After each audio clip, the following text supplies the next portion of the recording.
Hello friends, my name is the Real Emile, and welcome back to another edition of the Hot Lap Classic. And today, well, I thought it was done with the Evo 5s, but Inferno the Fox kindly pointed out to me that there was one more Evo 5 I had left to tackle, and it is this one. This is the 2000 Mind Lancer Evo 5. This car was requested by Jason Poland and CR27 Gaming. Now, the Minds in real life is a heavily modified version of the typical Evo 5. In game, however, when everything else is heavily modified as it is in the Hot Lap Classic, this Evo doesn't really have much to stand on its own. It is four-wheel drive, as most Evos are. However, 518 horsepower, I believe that's actually less than we get from the modified Evo 5 RS and GSR. The torque figure, though, is very, very good, and 993 kilos, I believe, makes this actually lighter than the Evo 5, even the RS with the racing mod. Anyways, to find out how well it does, it is going to get 6 laps of the Motorsports Land track set this time it possibly can. Our current leader is Suzuki Scooter Pikes Peak Edition at set time at 27.710. The Minds Lancer Evo 5, well unlikely to beat it. These Evos are known for being magical.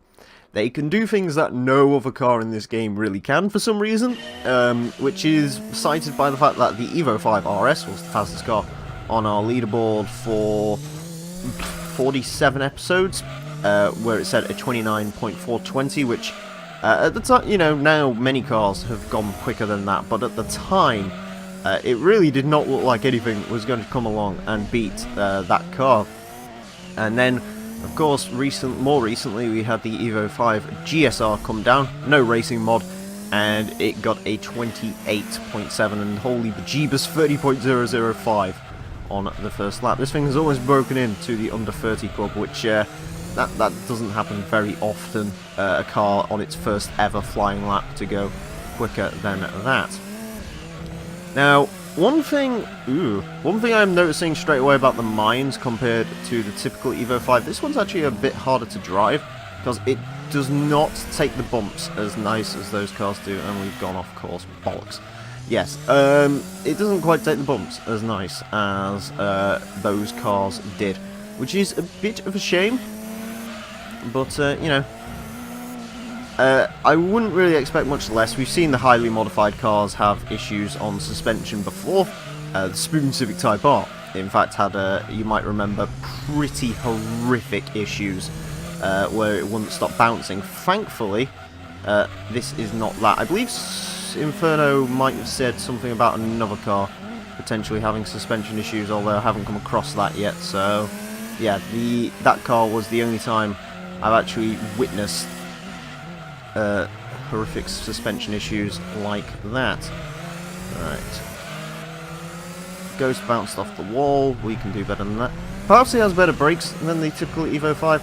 I would probably say in a drag race this is quicker than one of the normal Evos. While they may have more power, this is just lighter, which does mean it probably does a bit better in that regard. A 29.134 for the Minds Lancer Evo 5. That would actually position it exactly in between the GSR and the RS. I do actually have a theory on the RS that if I was to run it today, it could go a lot quicker, but that's what the Evo 6s are for.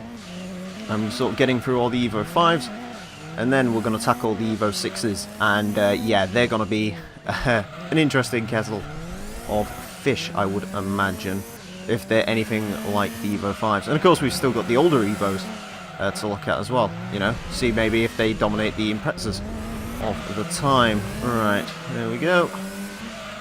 On the brakes, hard on the brakes. I knew I was going to crash into that. Oh well. Unfortunately, yeah, it's just not as nice to drive as the other Evo 5s were, which is a bit of a shame. But as I said, straight line speed, I have no doubt this is quicker than those are. Also, is this still... yeah, it's a 5-speed. You can't actually customize the gearbox in this. It has very, very tight gear ratios, which is one sort of downside to the Minds. But yeah, 29.134. While it's not quite as quick as maybe some people were hoping it to be, and I'm partly to blame for that, it's, yeah, slap bang in the middle of the other Evos. It could have gone quicker. I have no doubt this could probably get under 29 seconds, but it's just a lot trickier to drive than the previous Evos were, and that is a bit of a shame. Anyways, let's go see where it places on our leaderboard. It certainly is not hanging its head in shame, I'm sure. Onto the leaderboard then, and the Mines Lancer Evo, interestingly enough, ends up exactly in the middle of the other Evo 5s. We've had the GSR and the RS. Goes into 8th place with 29.134, very great time. Beats the fastest Impreza we've had, slightly slower than the 3000 GT VR4 Turbo. Anyways, I hope you enjoyed this episode of the Hot Lap Classic. Thank you all very much for watching, and until next time, farewell.